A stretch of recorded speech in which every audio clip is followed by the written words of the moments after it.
Bom, é claro que a autorização da utilização das Forças Armadas é uma medida diante de uma situação extrema que nós estamos vivendo no Rio de Janeiro, em que os bandidos já passaram dos limites, não, ministro?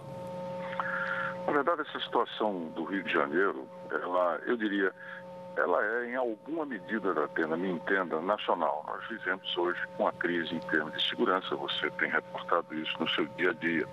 Ocorre que no Rio de Janeiro nós temos uma grande diferença do que acontece nos outros estados. Eu chamo atenção para isso, que é que a criminalidade tem um controle do território. Nós falamos sobre isso já, não é? E isso no Rio de Janeiro significa dizer que 830, 850 comunidades estão sob o controle da milícia, do tráfico, do crime organizado. Se você for, esses dados das comunidades, você transformar em população, nós temos hoje de 800 mil a 1 milhão de pessoas que vivem um estado de exceção no Rio de Janeiro, porque lá os direitos e garantias constitucionais não valem, e valem exatamente o império, digamos assim, da força, da violência e do crime. Então, por isso, essa situação ela é tão aguda, como você disse, crítica, e por isso mesmo é que nós temos que empregar todos os meios disponíveis. O presidente da República, o presidente Temer, determinou isso até o último dia do seu mandato, que todos os meios, Polícia Federal, Força Nacional de Segurança, Polícia Rodoviária Federal, Forças Armadas, Inteligência, enfim, tudo que nós dispomos e os meios para serem usados no apoio à reversão desse quadro de insegurança e violência que o Rio de Janeiro vive. O senhor é uma pessoa muito tranquila e desde o momento o senhor disse que a inteligência das Forças Armadas seria utilizada e seria esse um dos principais objetivos para se combater o crime organizado, para inclusive levantamento para ações para desintocar o bandido que está ocupando o território. Agora, teme-se que com a incursão dessas tropas com armamento pesado na comunidade da Rocinha, se houver um encontro com o bandido e o bandido partir para o confronto, esse confronto me parece que meio inevitável, não, ministro? Bom, esperamos que sim, torcemos que sim, não é? Mas nós não estamos hoje na Rocinha, digamos assim, de moto próprio, mas sim a pedido do governo, o governador do estado, que eu almocei ontem.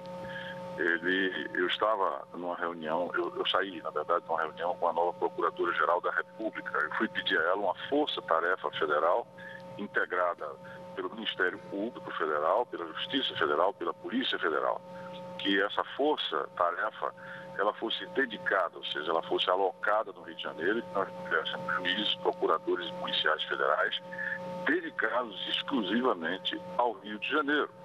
Então, quando eu estava na saída, me liga o governador Pezão, dizendo que a situação da Rocinha tinha se agravado muito e que ele solicitava o nosso apoio. Eu entrei imediatamente em contato com o Estado-Maior Conjunto das Forças Armadas, que é nacional, em Brasília, e em seguida com o Comando Militar do Leste, o general de Exército responsável por isso, que é o general Braga Neto.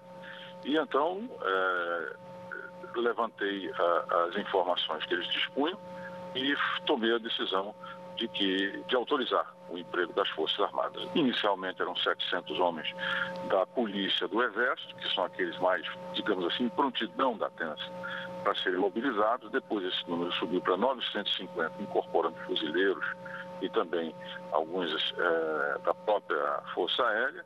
E também autorizamos que 10 blindados, para exatamente fazer o cerco de toda essa área, para impedir a fuga dos bandidos, eles fossem mobilizados. Com essa nossa mobilização, nós liberamos contingentes que estavam ocupados em fazer a blindagem, o cerco ali da Rocinha, para que eles possam entrar na comunidade e aí então enfrentar diretamente, capturar, fazer busca e apreensão, enfim, tudo aquilo que é necessário ser feito, né? E também utilizamos helicópteros e fechamos todo o espaço aéreo. Nesse momento, nós estamos exatamente nessa situação. Eu tinha ligado para exatamente poder reportar a situação como se encontrava, falando com o chefe da operação, que é o general Sinotti, e também com o comandante militar do Leste, mas nesse momento eles estão lá dentro, tá certo? Do terreno, ou seja, do cenário onde se desenvolvem as operações, e eu devo voltar a falar com ele logo mais. Ministro, inclusive para não atrapalhar, você breve, né, porque o senhor está numa situação muito importante, foi isso que eu defini no começo do programa, que é uma situação de exceção. Mas, ministro, houve dificuldades de relacionamento, inclusive dos comandantes militares, né, com os comandantes das polícias regulares do Rio de Janeiro, o secretário de Segurança. Isso já foi resolvido, porque eu estou vendo as operações conjuntas. O BOP está atuando, as forças de polícia militar do Rio de Janeiro estão atuando. Isso já está resolvido, ministro? Tivemos algumas dificuldades, é evidente. Você trabalhar com esse contingente, que às vezes envolve 8, 10, 11 mil homens, mulheres, uma coisa, trabalhar com quase uma dezena de instituições, é evidente que aqui e ali você tem alguns conflitos, mas isso foi devidamente superado, tinha que ser superado, porque é uma exigência de segurança da população. E as autoridades têm que se entender. E foi nesse espírito que eu ontem fui almoçar com o governador, numa conversa que nós tivemos. Fizemos digamos assim, uma retrospectiva de como os fatos se deram. Acertamos, digamos assim, fizemos um acordo em termos de procedimentos, inclusive de comunicação e tudo mais.